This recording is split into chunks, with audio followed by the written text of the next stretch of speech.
Olá pessoal, muito boa tarde, aliás, muito boa noite já. Deixa eu ver se o professor Anderson aqui já entrou na nossa live, aguardando aqui a conexão do professor. Meu amigo Anderson. Meu amigo Bozelli, como vai? Tudo bem? Tudo bom, meu caro? Tudo bem? Que prazer em vê-lo. Me ouvindo bem? Te ouço bem, perfeito. Um momentinho só, eu vou sair e vou entrar novamente, tá? Então, assim que o professor Anderson voltar, a gente vai dar início às nossas atividades, tá? Fazendo aqui uma brevíssima introdução, enquanto o professor Anderson não se conecta. Aliás, cumprimentando a diletíssima professora Valéria Cordeiro, que acabou de entrar. Professora, é um prazer ter a senhora aqui. O tema que nós vamos conversar hoje, pessoal, é o tema das contratações, ou melhor dizendo, da atuação da advocacia em direito administrativo, da advocacia administrativa, nesse tempo de Covid-19. Então, assim, o professor Anderson é advogado, é procurador do Estado do Espírito Santo, pós-doutor pela Universidade de Coimbra, sem sombra de dúvida, um dos maiores nomes que nós temos no Brasil hoje, nessa área de direito administrativo, na área de contratação pública, e nós teremos aqui o prazer de ouvi-lo falar sobre esse tema, que é um tema dos mais relevantes, né? Eu imagino que todos aqui que atuam, que militam na área do direito administrativo, estejam enfrentando essas dificuldades e angústias que nós temos hoje neste momento. Professor Anderson, me ouve bem agora? Sim, boa noite, Felipe. Desculpa aí o contratempo técnico. Tive que socorrer a minha técnica de plantão, né, Maria Clara. É uma técnica que eu tenho aqui em casa, de 11 anos de idade, né, minha filha, e ela me socorre, né, nessas situações. E tive um probleminha aqui e ela veio me socorrer. Mas boa noite para todos aí que estão nos acompanhando. É um prazer, né, estar aqui conversando com você, com colegas competentes que nos acompanham, da OAB de Santa Catarina, principalmente. Agradeço ao convite à escola da OAB de Santa Catarina, né, pela essa oportunidade de estar aqui conversando com um tema que nos é tão caro, né, envolvendo a administração pública. Eu acho cada vez mais, né, num ponto que você, né, discute muito, com muita propriedade, essa ideia do tamanho do Estado, como que essa máquina deve se movimentar e como fazer isso nesse momento, né, que eu venho chamando em tempo de crise, né? Nós estamos diante dessa pandemia, onde todos nós, administração pública, administração privada, nós, enquanto indivíduo, pai, filho, esposa, esposo, estamos nos adaptando e o direito não está pronto para isso, né? Nós temos que, a cada dia, sacar dos enunciados normativos, das normas principiológicas, uma norma para tentar dar cabo a essa situação, em que a administração pública foi chamada a se apresentar, né, os agentes públicos, os advogados públicos, os particulares também nessa relação com o público, né, todos foram chamados a colaborar, a participar, para tentar dar soluções para essas situações que nos foram apresentadas. Quer seja de índole contratual, que é o nosso objeto de live hoje, quer seja em relação ao servidor público, né, já que a minha matéria, minha aproximação é com o direito público, né. Hoje eu conversava com uma jornalista, me recordando que há 2 anos e meio, eu acho, atrás, ou 3 anos, algo por aí, fui convidado a dar uma entrevista num programa ao vivo, e a primeira pergunta do âncora foi sobre o teletrabalho, que aqui no estado do Espírito Santo tinha vindo uma lei regulamentando essa situação. E aí o âncora, né, uma pergunta muito inteligente, preocupado com os direitos do servidor público, né? Esse servidor agora irá trabalhar em casa, qual o limite de assédio, o chefe cobrando, os gastos do servidor com ar-condicionado ligado, energia, né? Como que ficaria isso? E observe que hoje isso está praticamente superado. Eu não estou falando superado por completo, mas é uma prática que veio a fórceps. E nós temos que enfrentar isso. Então, o direito privado, o direito público, ele está sendo revisitado nesse estado de emergência, né, do direito de emergência que a gente está se deparando agora. E obrigado, né, nessa oportunidade de trocar ideia aí com vocês, a OAB de Santa Catarina, e com todos os telespectadores da escola. Maravilha, Anderson. Sabe que sem a necessidade de levantar mais o seu nome do que já é, mas o professor Marcos Vinícius, que é o nosso diretor-geral da escola, ele me fez um pedido que seria trazer os maiores nomes do país nessa área para a gente conversar. E trouxemos semana passada a professora Cristiana Fortini, essa semana estamos contigo, na semana que vem traremos a Fernanda Marinella, lá de Goiás, grande professora de direito administrativo. Então, assim, a gente está fazendo um esforço aqui para trazer grandes nomes dessa área, porque é bem o que você apontou, Anderson. Nós estamos vivendo um momento que nós nunca vivemos. E algumas coisas que nós vamos enfrentar agora e que nós estamos enfrentando são coisas que já havia um movimento inicial, talvez um pouco incipiente, mas já um caminho, né? Como você citou a questão do teletrabalho, né? Alguns órgãos já caminhavam para teletrabalho, alguns tribunais já tinham alguma coisa de teletrabalho, e aí, de repente, do dia para a noite, você tem uma demanda de falar, olha, ou é teletrabalho ou não há trabalho. Não deixou de ser uma opção de avanço para ser uma necessidade de trabalho. Não há outra opção. Me parece que nesse tema permanecem algumas discussões e eu acho que nós vamos fazer agora o movimento contrário. As pessoas não faziam o teletrabalho porque havia necessidade de uma criação bacana de métricas, de como vão se resolver esses direitos que você citou, e isso é um fato. Assim, o servidor vai trabalhar em casa, então ele vai usar a internet de casa, o ar-condicionado de casa. Todo esse custo, ele entra na conta do servidor, a administração ressarce de alguma forma, não ressarce. Então, assim, todas essas questões, quanto que o servidor tem que produzir, como que nós vamos medir? Eu tenho uma crítica ao teletrabalho que eu há muitos anos faço. Na nossa área em especial, Anderson, na área jurídica, a mensuração de quantidade de trabalho não é suficiente. Você precisa medir também a qualidade do trabalho. É muito simples eu bater meta na área jurídica, produzindo uma avalanche de conteúdo sem qualidade nenhuma ou escolhendo processos mais simples para conseguir aumentar minhas metas. Então, a gente precisa de uma meta quantitativa e qualitativa. E o que me parece que a Covid acabou proporcionando a nós nós vamos ter, ao invés do cenário de a gente se planeja, estrutura como vai ser o teletrabalho e vamos para o teletrabalho, não. A gente vai para o teletrabalho e a gente vai estruturando enquanto dá, do jeito que dá, da forma que dá, né? Então, me parece que esse é, sem dúvida, um dos desafios que nós temos agora, né? Eu queria que você batesse um papo também, queria bater um papo contigo também, Anderson, para ver a tua posição sobre... Claro, nós vamos ter vários temas e talvez seja até difícil a gente conseguir resumir isso num curto espaço de tempo, mas sobre como ficam os contratos administrativos vigentes, né? Cabe reequilíbrio? Não cabe reequilíbrio? O que a gente deve fazer? Como que a gente pode enfrentar isso? E eu acho que isso é algo que vale tanto para os advogados que atuam na área privada, quanto para os advogados que atuam na área pública, né? Porque os dois vão precisar chegar num bom termo para a gente conseguir resolver. Queria ouvir tua opinião sobre isso também.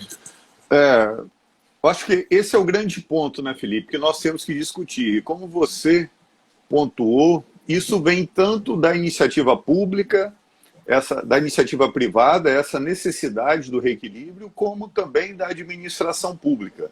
todos buscando um denominador comum.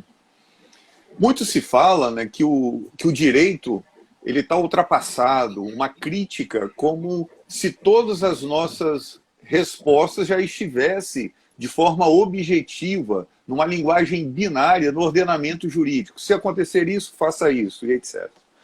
Bom, sabemos todos que o processo legislativo ele só funciona com a experiência vivenciada. Nós não tínhamos crime de internet, hoje está falando em criminalizar fake news, porque antes você não tinha, ou se tinha fake news, não tinha esse rótulo, era pelas grandes mídias.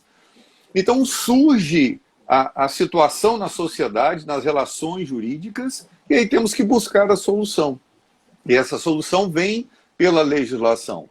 A Lei 8666, concordamos todos, né, ela já tem algum tempo, já deveria ser revisitada. Qual o modelo melhor? Né? Isso são várias lives para nós discutirmos isso. Mas o ponto é, o ordenamento jurídico posto hoje, ele não vai resolver as necessidades, os conflitos que estão surgindo. Isso é fato.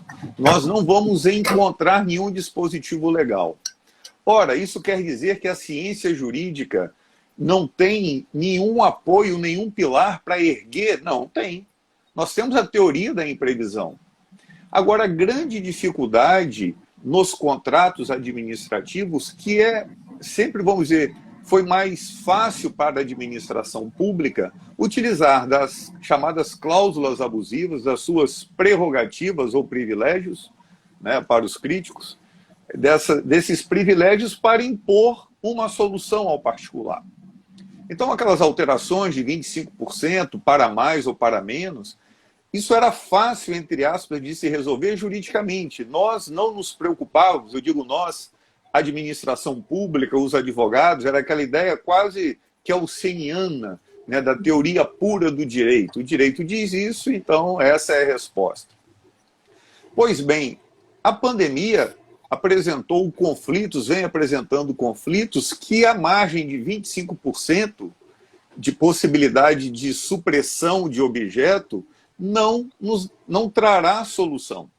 E aí nós temos que ir além desses 25%. E aí, além dos 25%, a administração pública não pode impor.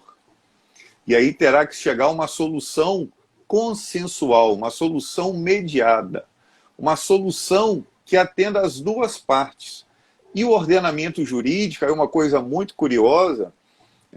Estou até produzindo um artigo com o professor Rony Charles a respeito, falando da necessidade, né, já ultrapassou o momento, mas talvez vamos tirar a fórceps também, a necessidade da Câmara de Resolução de Conflitos, né, de prevenção e resolução administrativa de conflitos, né, trazida pela Lei de Mediação em 2015, assim como o CPC. Então, observe que o ordenamento jurídico já tem um manancial para que nós, advogados, tanto da esfera pública quanto da iniciativa privada, tenham um ambiente para tentarmos encontrar uma solução consensual. Eu acho que esse é o grande mote da advocacia, tanto pública quanto privada. E uma ideia que a gente está tentando desenvolver é de, ao mesmo tempo que a Câmara de Conciliação, a Câmara de Prevenção e Resolução Administrativa de Conflitos, isso não é uma faculdade da administração disponibilizar essa ferramenta, esse locus para o privado. Isso é um dever. É aquela ideia de poder, dever, dever, poder. Então, se trata de um dever da administração pública. Principalmente, então, uma coisa que dá força, que dá robustez a essa ideia, é que nós estamos diante de um quadro, conforme nós estamos aqui conversando, de que nós não temos soluções prontas no ordenamento jurídico. Então nós temos que construir essa solução consensual. E qual é o ambiente que o ordenamento jurídico traz? Um dos ambientes são as câmaras. E essas câmaras, a maior parte, infelizmente, ouso dizer, quase a totalidade das administrações públicas, não estão instituídas. Então, eu estou dizendo formal, nem estou entrando no ponto de vista material, substancial, né, de pessoas preparadas, capacitadas para mediação, etc. Então, acho que esse é o nosso grande desafio, é buscar esses reequilíbrios contratuais, porque falar que tem direito a reequilíbrio, eu acho que ninguém vai negar que tem direito ao reequilíbrio. Agora, o quanto, nesse ponto, é que nós, advogados, temos que colaborar juntamente com outros profissionais da contabilidade, da engenharia, da administração, da economia, para que nós possamos chegar a essa solução consensual do reequilíbrio. Porque antes, o aplicador do direito kelseniano, da teoria pura, ele não se sentia obrigado a se preocupar com as consequências da decisão, com as consequências do parecer. Me recordo, esses dias, eu estava ministrando uma palestra sobre o consequencialismo das decisões a partir da LINDB, né, da Lei de Introdução às Normas de Direito Brasileiro, alterada pela Lei 13.655.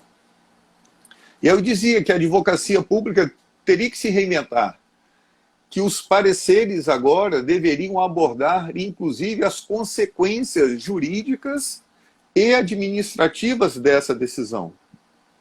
Aquilo que o TCU vem dizendo, né, da ideia do gestor, do parecerista médio. Nós não temos uma bola de cristal, né, para conseguir, eu costumo brincar, né, que é um médio, não é um médium, né, com dons mediúnicos de ver o futuro, todas as consequências. São aquelas consequências médias, que é possível essa verificação, que seja possível verificar quais as consequências administrativas e jurídicas. Então, o advogado público, ele tem que levar isso em consideração. Agora, para ele levar isso em consideração, é importante que o privado, e aí talvez por intermédio do seu advogado, traga essa informação também para a administração pública. Por vezes, né, aquilo que a gente fala, né, o senso comum na assimetria das informações, o advogado público ele não tem noção de como é que funciona o mercado, ele não tem noção, de repente, da importância de um contrato. Vou exemplificar, o município aqui do interior tem uma empresa que fornece internet, tanto para a administração pública quanto para os munícipes. Só que a administração pública agora iria rescindir o contrato com essa empresa, por conta da crise. Falou, se rescindir o contrato, a minha empresa fecha, porque 40 e tantos % do meu faturamento é com o município, porque o município também fornece nas praças públicas sinais, né, comunitários e etc. E aí é uma situação que, economicamente, talvez sim, eu vou rescindir esse contrato, vou suspender a execução desse contrato. Só que traria uma consequência para toda a sociedade. O município poderia ficar sem acesso à rede mundial de computadores por conta desse contrato com a administração pública. Então, o papel do advogado, público e privado, é diminuir essa simetria, trazendo essas informações. Obviamente que do conteúdo dessa informação o advogado não domina. E aí a necessidade de diálogo. Eu acho que a palavra, né, o mote que cada dia vem ganhando todas as discussões é diálogo. Nós temos que ter diálogo intra-institucional e extra-institucional. Então eu tenho que ter o contador da empresa passando para o advogado, o dono da empresa passando para o advogado. Né? Nós que somos advogados, nós sabemos às vezes quanto que uma informação importante não nos é passada porque o cliente acha que é desnecessário. Né? Eu costumo brincar com o meu cliente, tem todo o tempo do mundo, fala o que você acha que é relacionado à matéria. Se é importante ou não, esse é o meu papel. Né? Então, a gente tem que receber toda a informação e saber como trabalhar essa informação. E o advogado público, a mesma coisa. Nós temos que ser mecanismo, a advocacia, para diminuir essa assimetria de informação. E aí buscando o reequilíbrio, né? Voltando à sua pergunta-chave. O reequilíbrio, o contrato tem que ser reequilibrado? Tem, isso é fato. Agora, o quanto, isso será por meio do diálogo, levando em consideração, inclusive, as consequências dessa decisão. inclusive consequências sociais, consequências econômicas. É um contrato que pode ser em determinada região do município, onde o IDH é muito baixo, e é importante nós termos, então, a equalização da economia também com o desenvolvimento social, que a contratação pública tem esse viés importante desenvolvimentista. E isso não pode ser desconsiderado. E aí eu comecei a dizer que eu estava numa palestra falando sobre as consequências, o consequencialismo trazido pela 13655, e no final de uma palestra, uma ouvinte veio até mim, ela trabalha no órgão de controle, e ela disse: professor, me desculpa, mas eu fiz concurso para aplicar o direito. Não tenho que fazer exercícios sobre o que o direito irá ocasionar. Isso é o papel do legislador, não meu.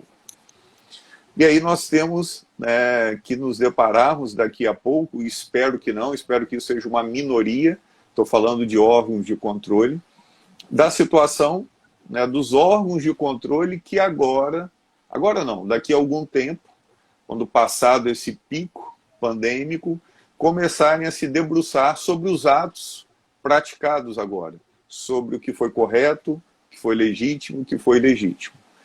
Cenas dos próximos capítulos, e aí como nós, advogados, seremos instados a se manifestar defendendo uma empresa que talvez será acusada de ter vendido algo com um sobrepreço, um gestor público comprou algo superfaturado, com um sobrepreço, um advogado muito simples. Então, a referência que é insuficiente. Então, essas situações envolvendo a pandemia, eu acho que as consequências jurídicas de tudo que está sendo feito agora será nos apresentado daqui a algum tempo. E aí teremos outros assuntos com a mesma pauta da pandemia, nesse estado de emergência. Perfeito, Anderson. Assim, eu penso na mesma linha que você está apresentando. Para mim também é muito claro que assim, o direito ele traz uma resposta muito simples para a questão do reequilíbrio. Assim, há um fato imprevisível, há indiscutível, né? Teoria da imprevisão. Aplica-se o reequilíbrio? Aplica-se. A pergunta sobre se aplica ou não o reequilíbrio, eu acho que ela é uma pergunta de uma simplicidade absurda. Sim, aplica. Ponto. O quanto que nós vamos falar do equilíbrio, como nós vamos fazer esse equilíbrio, aí para mim é uma questão de altíssima complexidade e que, concordo contigo, o direito posto hoje não tem as respostas para essa pergunta, né? Até porque nós temos contratos dos mais variados estilos, né?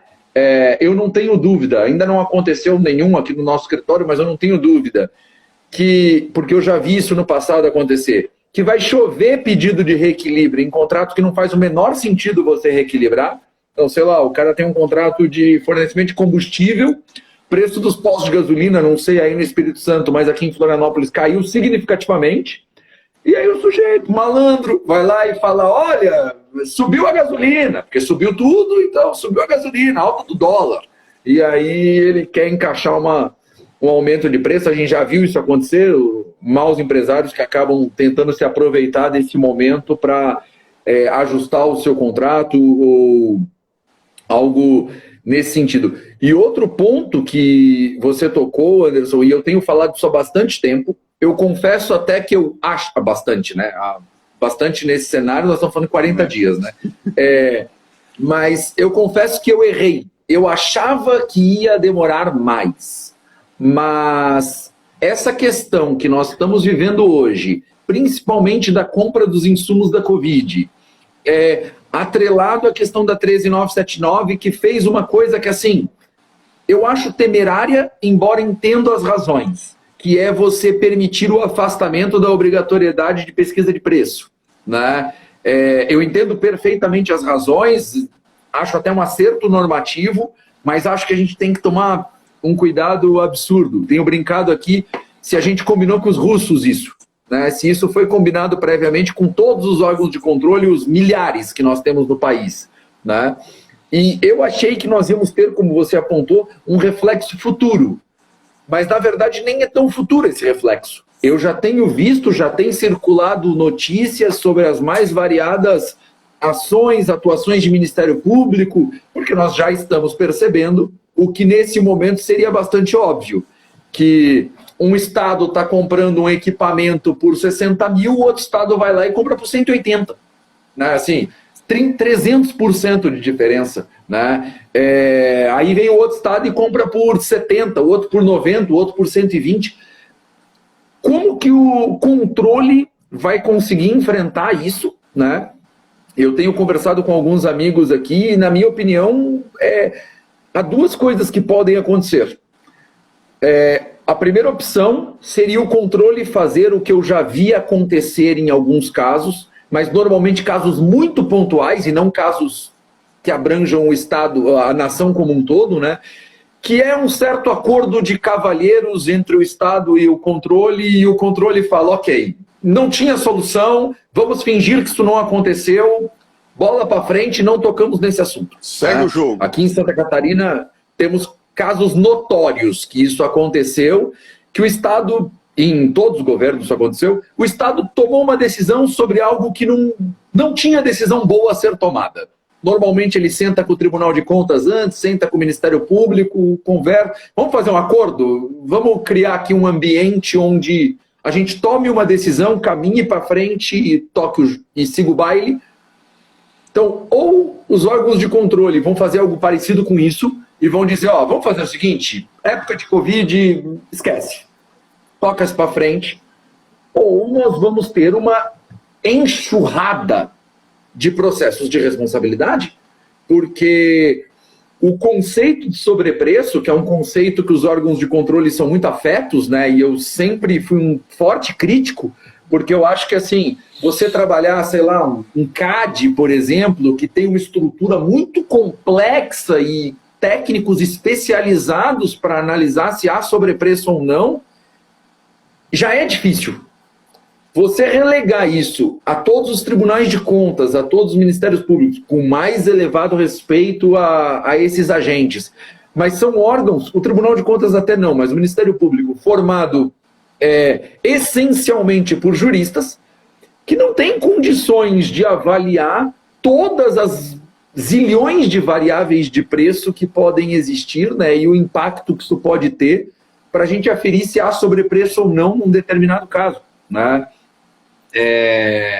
Hoje mesmo eu discutia com um colega, falávamos sobre 2 contratações de ventiladores que estavam com uma diferença de preço, acho que de 40% ou 50%, e eu dizia, olha, há uma questão de momento da compra, há uma questão de quantidade, as quantidades eram absurdamente distintas, né? De fornecedores, de importação, tem que ver se o produto é o mesmo. Então, assim, é de uma complexidade absurda a gente querer discutir esses temas, né? E eu não tenho dúvida, Anderson, que nós teremos um campo de atuação para os advogados que militam nessa área vastíssimo nessa matéria de responsabilidade.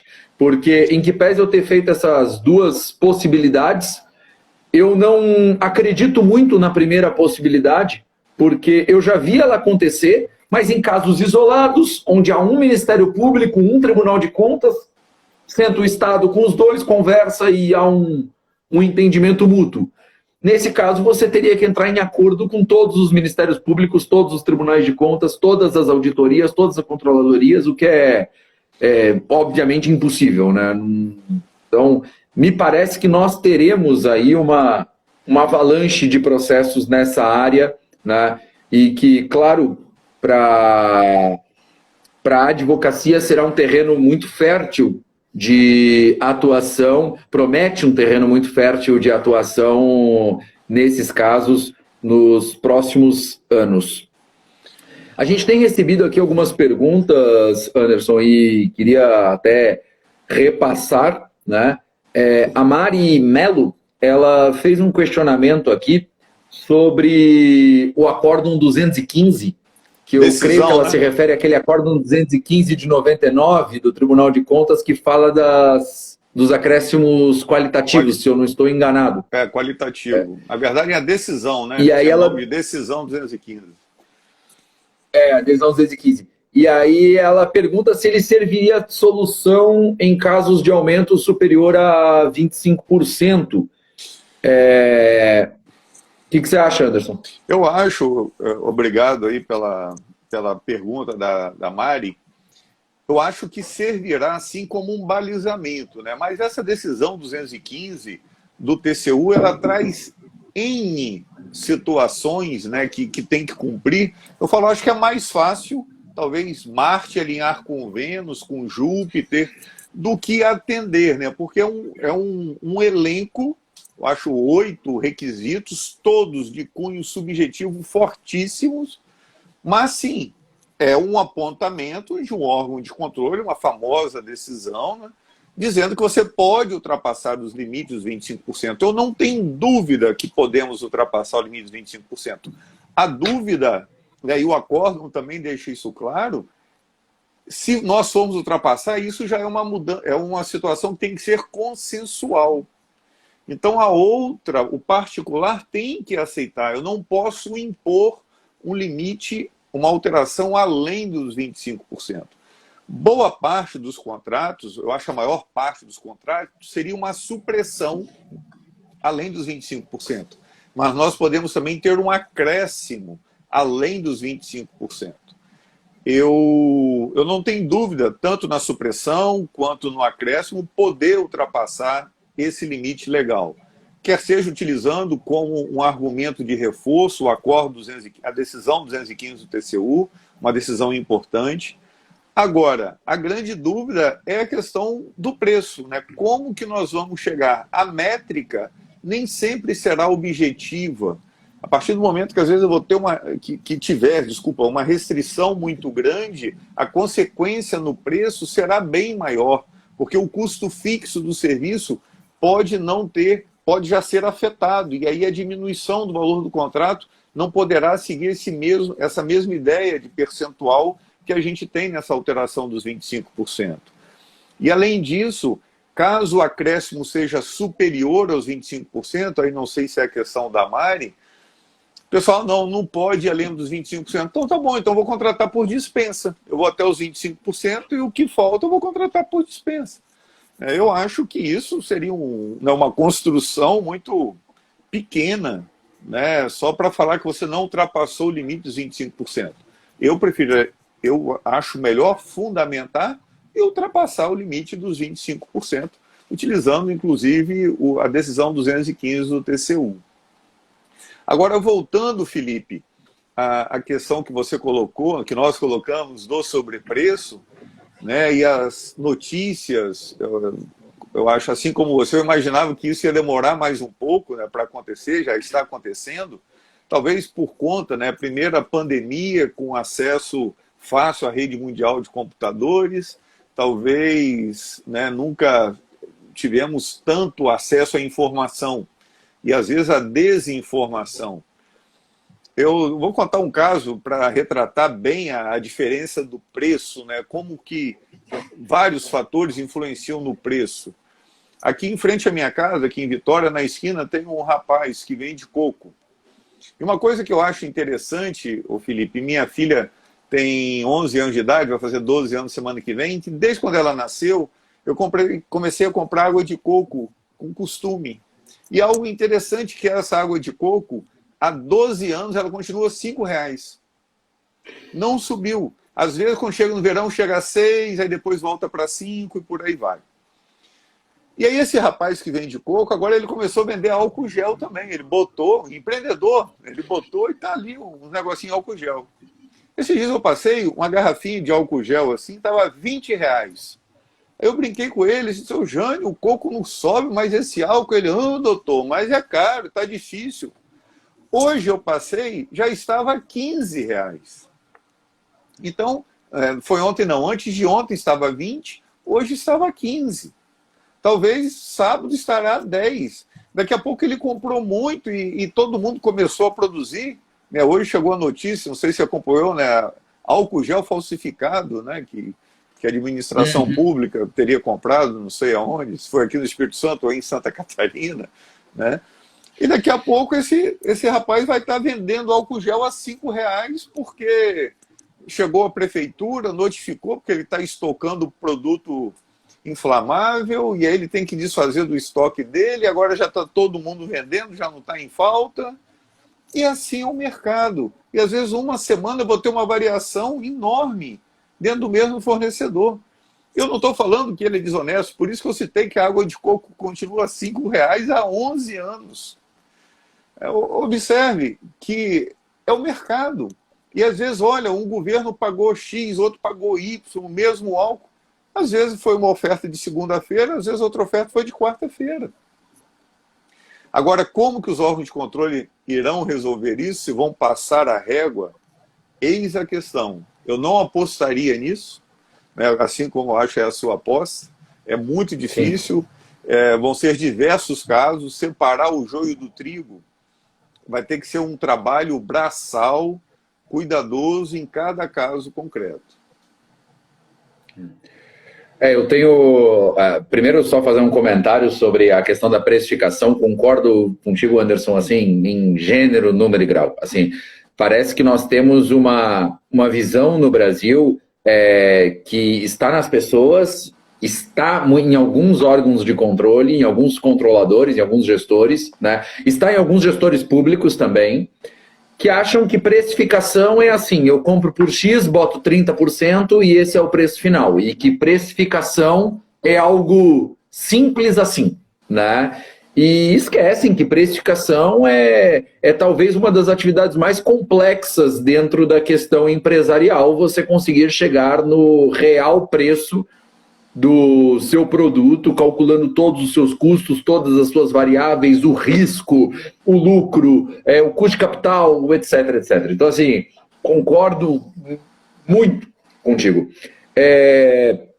E essa questão do Tribunal de Contas que você mencionou, eu confesso que eu tenho um receio muito grande, porque eu enxergo no Tribunal de Contas da União uma evolução nos últimos anos, que talvez os dos estados ainda, não sei aí no Espírito Santo, mas alguns estados talvez ainda não tenham evoluído no mesmo sentido. E o Ministério Público me parece que menos ainda, de não fazer essa separação do joio do trigo. Eu faço uma brincadeira com os meus alunos que eu falo que os órgãos de controle, muitas vezes, eles ao invés de pescar com vara, eles pescam com tarrafa. Né? Então você joga a rede, o que vier veio e que se defenda cada um. E aí a gente vai tirar depois de pescar. Né? O que me parece muito complicado. Tem um peso muito forte. As pessoas se esquecem que o simples fato de ter um gestor, e aqui vale o privado também, né? Porque o privado muitas vezes cai nesses processos também, né? Mas o simples fato de você ter um agente, público ou privado, processado, já implica num dano muito grande. Ele já vai ter que pagar advogado, vai ter que constituir advogado, vai ter que tirar do bolso dele o custo de um advogado. Dependendo do caso, e não tenho dúvida que numa situação dessa, de Covid, esses casos serão largamente noticiados na mídia. Então, assim, o sujeito é denunciado, ele automaticamente é rotulado como criminoso, né? Então, assim, eu concordo contigo e me deixaria muito feliz como cidadão, como estudioso dessa matéria, se eu enxergasse, se eu visse que os órgãos de controle estão fazendo esse pente fino antes de propor ação e não depois de propor no julgamento. Né? Esse pente fino, para mim, é muito importante que os órgãos tenham a responsabilidade de entender que por trás de cada CPF tem um pai de família, tem uma mãe de família, né? E que a propositura de uma ação gera efeitos catastróficos. Então, da gente ser muito cuidadoso com essas ações de responsabilidade, sobretudo aquelas que são largamente noticiadas na mídia, né Anderson? Então, os órgãos de controle, né, Felipe, como você bem pontuou. Antes de prosseguir, gostaria de cumprimentar queridos amigos aqui que dão muita honra, né, participando dessa live, professora Valéria Cordeiro, querida professora Elisa Galante, advogada competentíssima aqui do Estado, advogada atuante, procuradora municipal também, advogada pública, professor Paulo Teixeira, passou por aqui mais cedo, doutor Alex, querido colega, trabalhamos juntos na Procuradoria do Estado, grandes profissionais, aí, obrigado pela audiência de vocês. Professor Hamilton Bonato também nos assiste aqui Opa, também. grande mestre Hamilton, né? Engenheiro, advogado, esse homem constrói o direito literalmente, né? Para a felicidade do Estado do Paraná, né? Procurador do Estado do Paraná e para todos nós brasileiros, né? Um grande homem, um grande profissional. Mas então, Felipe, eu acho, né, grande Hamilton, eu acho, né, que os órgãos de controle, e eu tive a oportunidade, digo aí, privilégio de trabalhar, né, no Tribunal de Contas aqui do Estado do Espírito Santo, terem mais cuidado, né, e verifico isso aqui no Tribunal de Contas do Estado.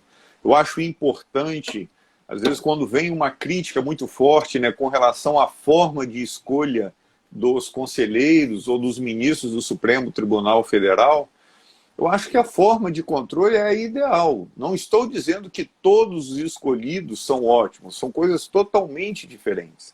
Mas eu acho muito importante colocar nos órgãos de controle e também no judiciário, sou totalmente favorável à figura do quinto constitucional, eu acho que deveria ser 2/5.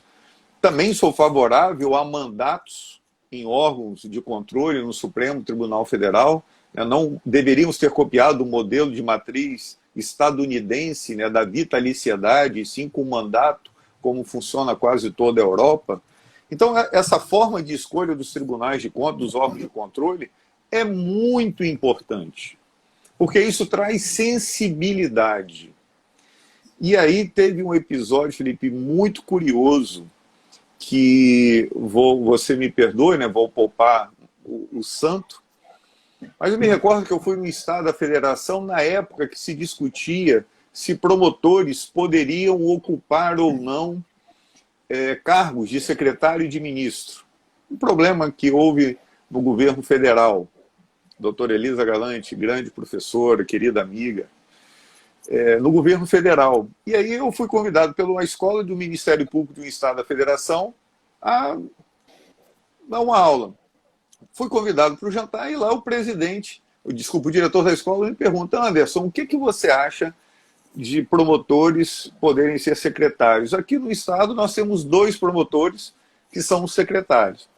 E eu dei a minha resposta naquilo que é o meu entendimento, de acordo com a Constituição, com as prerrogativas que tem o Ministério Público. Eu disse que não achava adequado que promotores exercessem cargos de secretários, de ministros. Adequado, e entendo que é inconstitucional. E aí, para minha surpresa, esse promotor, então, disse: Anderson, eu concordo com você, mas eu gostaria de trazer uma informação. Aqui no nosso estado, um promotor, que é muito meu amigo, ele é secretário de Meio Ambiente, secretário estadual. E agora ele está tendo que responder os ofícios que ele encaminhou quando ele era promotor do meio ambiente. E ele não sabe o que fazer. E aí, então, essa prática dos órgãos de controle, aí é algo que eu acho que é uma patologia do ordenamento jurídico brasileiro, é que você, às vezes, tem as pessoas com ingresso no concurso público. Eu acho uma excelente forma de acesso, homenageia a impessoalidade, mas eu acho que eu tenho que agregar experiência. Eu não posso ter alguém fiscalizando uma obra se essa pessoa nunca realizou uma obra, nunca foi um engenheiro de campo.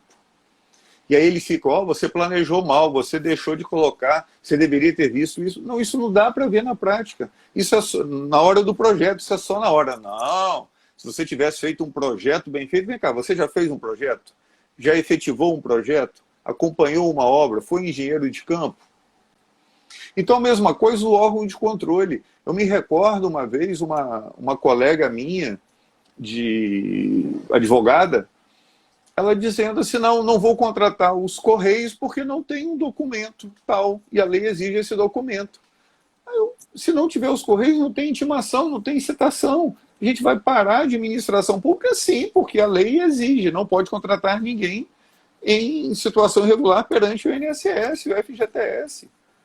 INSS na Constituição. Eu falei, você quer parar? Senão, aí não é problema meu. Eu falei, ué.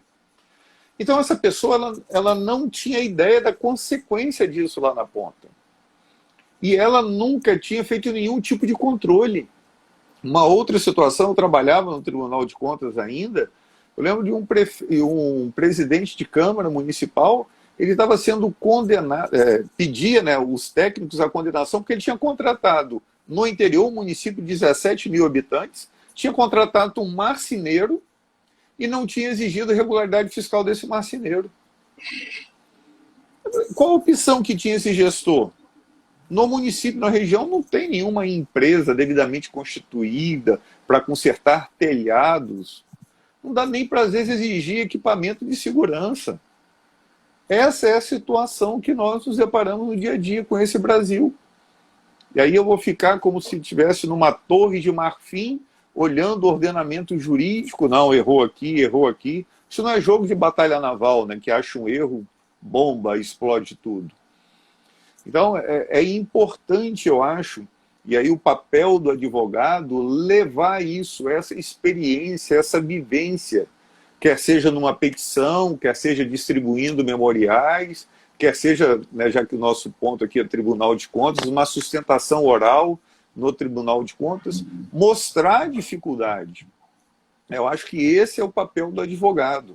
Né, falar, às vezes, né, alguns colegas ficam muito preocupados em trazer doutrinas, jurisprudências, e às vezes não. O que você tem que destacar é uma questão fática, quer seja para reequilibrar o contrato, para dizer sobre o sobrepreço, falar sobre o sobrepreço de um produto, ou numa defesa perante os tribunais de contas ou qualquer órgão de controle. Não tenho dúvida, Anderson, que na nossa área, talvez um pouco distinta de outros ramos do direito, na maioria dos casos os fatos são muito mais relevantes do que o direito, porque cada processo tem 1 milhão de peculiaridades, o objeto é diferente, o processo é diferente, então, assim, é muito diferente de uma atuação, sei lá, por exemplo, num direito do consumidor, em que atraso de voo é atraso de voo, não há muitos reflexos distintos, né? Claro, cada caso vai ter algumas particularidades, mas no nosso caso, assim, as particularidades são tamanhas que precisam ser destacadas, devem ser observadas, sob pena de você acabar tendo um direito padronizado para algo que não é padronizado, né? Tem mais alguns comentários aqui, um que eu gostaria de destacar e me parece muito interessante. A professora Valéria Cordeiro, nossa querida amiga professora Valéria Cordeiro, ela fez um comentário, Anderson, não é nem uma pergunta, mas eu acho que é tão interessante da gente comentar, na verdade por 3 minutos, porque o Instagram, esse mal educado, vai nos derrubar daqui a pouco, né? Que ela falou o seguinte, que nós não estamos utilizando o pregão urgente, né, aquele pregão que Vossa Excelência denominou de pregão express, que nós não estamos utilizando, e assim, eu não sei se você tem uma visão um pouco diferente, mas a visão que eu tenho, e claro, não estou fazendo largas pesquisas sobre o pregão express, mas daquilo que aparece para mim, no meu escritório não apareceu nenhum. Eu não vi nenhum caso ainda de pregões, desse pregão com prazo mais reduzido. Eu estou vendo chover dispensa de licitação. Dispensa de licitação, meu Deus, você levanta uma pedra e sai 32. Mas esse pregão de prazo reduzido eu não tenho visto nenhum. E eu não sei se você concorda comigo, Anderson, mas eu fiz uma análise, até numa outra live. Para mim, com a existência de licitação, pregão express e dispensa, me parece que eu crio uma obrigação do gestor de explicar por que, que não utilizou a modalidade de cima. Né? Então, assim, fiz um pregão express, por que, que não fez um pregão normal? Fiz uma dispensa, por que, que não fez express? Porque, assim, se eu tenho um pregão que eu consigo concluir em 10 dias, por que, que a tua dispensa, a tua dispensa, ela tem que ter uma urgência maior do que 10 dias? Né? Porque senão não se justifica. Se eu tenho algo que eu posso aguardar 10 dias, eu deveria fazer o pregão express. Queria, na verdade, por 2 minutos lhe ouvir sobre esse tema. Felipe, logo quando veio o pregão, e eu denominei de pregão express, né? É lógico, você sabe, você é um pesquisador, acho que foi até a sua linha de pesquisa, um doutorado, né? Sabemos que outros países têm mecanismos que tentam ser impessoais. Aqui a boa prática, a doutrina sempre indicava, não, é urgente, dá para fazer uma pesquisa, né? E a gente ia conchambrando o mecanismo para não ter que escolher A ou B. Então, era uma competição fora da lei, né? Mas não de forma ilegal, mas tentando cumprir os princípios publicistas. E aí, como você bem colocou, eu escrevi um artigo logo quando surgiu o Pregão Express, eu acho lá no final de março, alguma coisa, do dever de fundamentar. Como você bem escalonou, antes eu tinha uma situação de um pregão que demorava lá 15 dias, com recurso, com efeito suspensivo, e agora eu tenho o pregão express, que é muito mais rápido. O prazo é reduzido e o recurso não tem efeito suspensivo. E aí, então, a necessidade da justificativa, ela é imensa, porque eu diminuí a distância entre uma contratação direta e o prazo de um pregão express. Então, para que a contratação ocorra de forma direta, sem licitação, se eu comparar com o pregão express, é porque tem que ser, vamos dizer, a urgência urgentíssima. Algo que o pregão express não resolve. E aí não adianta eu contratar agora por dispensa de licitação com prazo de entrega de 30 dias. Opa, dava com 5, 6 dias eu realizar o pregão express. Meu termo de referência já está pronto, simplificado. Pesquisa de preço, se eu dispensei para dispensa, eu vou dispensar para o pregão express. Então eu acho que a necessidade de fundamentação fica bem maior quando você tem um mecanismo. Então o pregão express aumentou a responsabilidade na motivação nessa escolha pela contratação direta e não pela utilização do pregão express. Eu publiquei, inclusive, no portal Solicita, né, esse artigo que eu falei da necessidade dessa motivação melhor, né, a responsabilidade dessa contratação, dessa escolha. Perfeito, Anderson, perfeito. Eu costumo brincar com os meus alunos, Anderson, e para mim isso já aconteceu no pregão. O pregão já aumentou muito os poderes do pregoeiro com relação à velha comissão de licitações, né? Os pregoeiros têm muito mais poder que uma comissão de licitações, até poderes relacionados a aceitar ou não um documento, corrigir ou não uma falha formal. E eu costumo brincar com os meus alunos que com grandes poderes vem grandes responsabilidades. Né? Parafraseando o Homem-Aranha, a gente faz essa brincadeira. E para mim é isso. A gente agora tem uma modalidade adicional, você tem mais poder, você pode criar algo que antes você não podia, só que com isso você ganha mais responsabilidade. Você ganha um dever de justificar algo que antes você não precisava justificar. Né? Para mim, a 8666 era extremamente simples de justificar. Você justificava dizendo, tá no edital, ponto.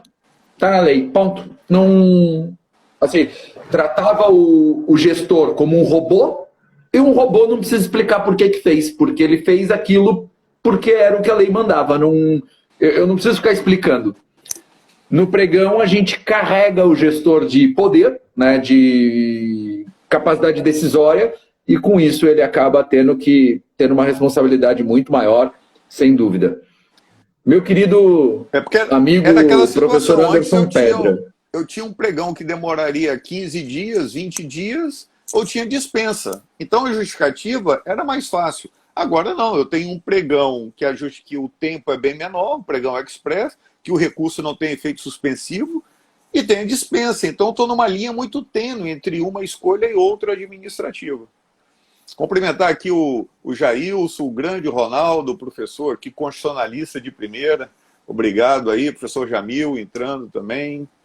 Muito obrigado pela presença de todos. Jamil terá uma live hoje às 10 horas da noite. Eu acho que ele quer competir com os nossos shows de sertanejo, funk, algo que o valha. Professor Anderson, amigo, foi um prazer enorme falar contigo. Nós temos mais 1 minuto de live, então eu vou encerrar a live antes que o Instagram nos derrube e corte a sua fala, né?